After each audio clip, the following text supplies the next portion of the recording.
Assalamualaikum, balik lagi di channel YouTube-nya aku dan aku dia ibu 4 anak krempeng.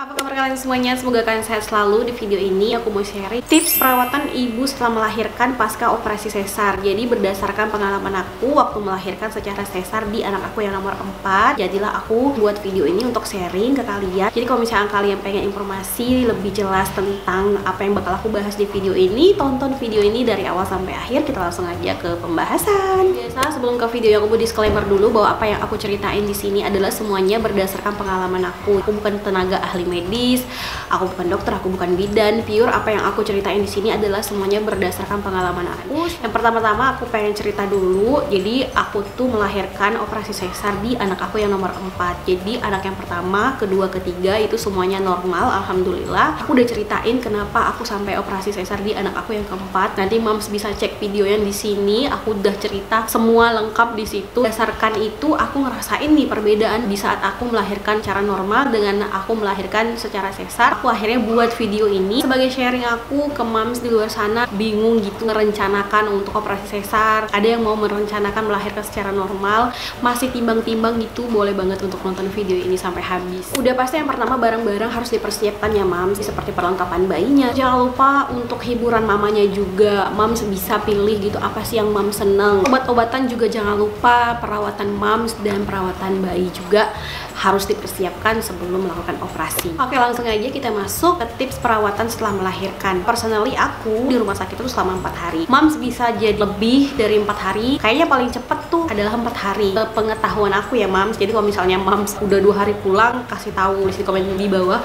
Karena memang sekarang tuh udah banyak banget teknologi yang berkembang. Habis operasi sesar hari ini, besoknya bisa lari kayak gitu-gitu. Aku juga belum tahu tuh kebenarannya seperti apa. Apakah cuma gimmick aja? Kalian boleh kasih informasi ke aku di kolom komentar. Nah, hari pertama di rumah sakit kita tuh bakal ngerasain rasa sakit sisa jahitan operasi sesar itu. Nah, di hari kedua momsnya udah boleh mandi, terus membersihkan sisa jahitan operasi sesar, disabunin di bagian sela-sela sisa jahitan operasi sesarnya. Setelah dibersihkan, jangan lupa untuk dikeringkan, terus kemudian ditutup kembali. Kalau misalnya moms takut untuk gerakin badan, boleh banget dicoba di hari ketiga. Yang jelas mandi itu boleh banget, bahkan dianjurkan untuk mandi agar momsnya bersih, terhindar dari bakteri. Luka sesarnya juga nanti tidak akan infeksi. Oke, terus selanjutnya memakai korset. Nggak semua dokter menganjurkan boleh pakai korset. Jadi ada dokter yang tidak menganjurkan, ada dokter boleh-boleh aja. Kalau menurut aku pribadi, dilihat lagi moms pakai korset yang bentuknya seperti apa. Kalau misalnya korsetnya itu udah ngikutin badan, dengan nggak usah pakai korset dulu. Karena aku udah pernah ngerasain. Jadi aku itu waktu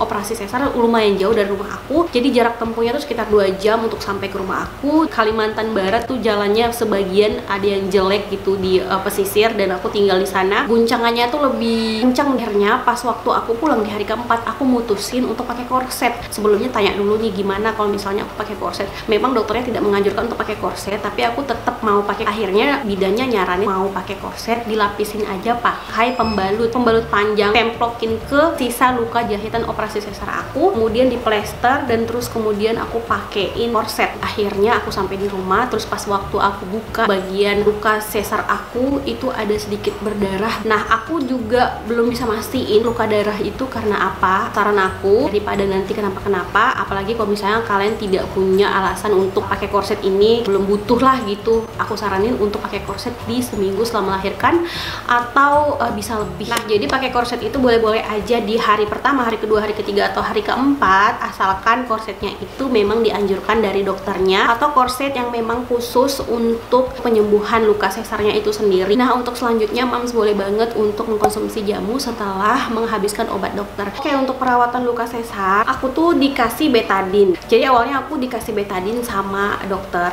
untuk penyembuhan sisa jahitan aku, dan ternyata di ujung-ujungnya sisa luka operasi aku tuh masih basah dan juga sedikit infeksi karena bernanah. Dan akhirnya aku konsultasi lagi di bidan terdekat. Nah, di situ bidannya bilang kalau aku tuh nggak usah pakai betadine lagi, dikasih serbuk obat yang ini. Nah, itu bentuknya serbuk kayak dibubuhin ke bagian luka. Aku pakai itu selama 3 hari dan alhamdulillah kering gitu di bagian-bagian yang tadinya basah dan menanah. Nah, untuk ngebersihin luka sisa operasi sesar ini cukup dibersihin sama air biasa aja yang biasa kita pakai mandi, dicuci gitu kayak kita nyabunin badan. Terus kemudian dielapin kalau misalnya kita udah selesai mandi, dikeringin dikeringin di bagian itu dan boleh lanjut untuk dikasih obat. Oke, perawatan selanjutnya, Mams jangan lupa untuk makan putih telur yang banyak, terus banyak-banyak makan protein, terutama ikan gabus itu bagus banget agar di bagian luka sisa operasi sesarnya itu cepat sembuh. Buat Mams yang nggak suka ikan, boleh banget untuk diganti dengan pil ekstrak ikan gabus. Bentuknya pil, di dalamnya itu ada bubuk ikan gabus. Jangan lupa juga konsumsi sayur untuk 40 hari pertama. Kalau misalnya Mams punya ASI itu membludak, makan sayurnya nggak usah terlalu banyak kuahnya, jadi makan secukupnya aja kuah. Bayinya kan belum minum ASI banyak, jadi agar ASInya itu nggak terlalu membludak, nanti bagian PD Mams bengkak, nantinya bakal jadi demam, biasanya bentan kayak gitu.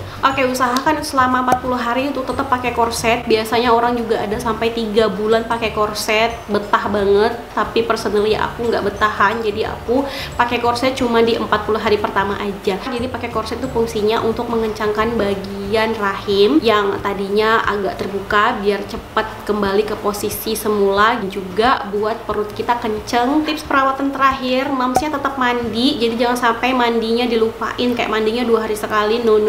Jadi mandi seperti biasa 1 hari 2 kali. Apalagi Mams yang kasih ASI ke bayi, Mams harus tetap bersih karena berdekatan dengan bayi kan. Mams harus jaga kebersihan Mams dulu, baru jaga kebersihan bayinya. Personally aku berdasarkan pengalaman aku, setelah melahirkan operasi sesar ini, luka jahitan operasi sesarnya itu sembuhnya sekitar 2 minggu. Itu bagian lapisan paling luar ya. Benang jahitnya aku pakai benang jahitnya itu yang otot, jadi udah nyatu sama kulit. Selama 2 minggu itu aku udah bisa leluasa untuk berjalan, jadi nggak kayak takut-takut lagi. Di bagian dalam jahitan kita kan punya 4 lapisan kulit kan, nah itu tuh masih terasa ngilu. Jadi kalau misalnya masih terasa ngilu berarti di dalamnya itu belum kering ya Mams ya. Kelihatan di bagian luarnya kering, tapi sebenarnya di bagian dalam itu belum kering. Nah, jadi itu dia sharing aku tips perawatan ibu setelah melahirkan pasca operasi sesar. Semoga video ini bisa jadi informasi untuk Mams di luar sana. Nah, nanti aku bakal juga sharing perawatan ibu melahirkan secara normal di next video. Terima kasih buat Mams yang udah nonton video ini dari awal sampai akhir. Sampai jumpa lagi di video aku selanjutnya. Assalamualaikum warahmatullahi wabarakatuh.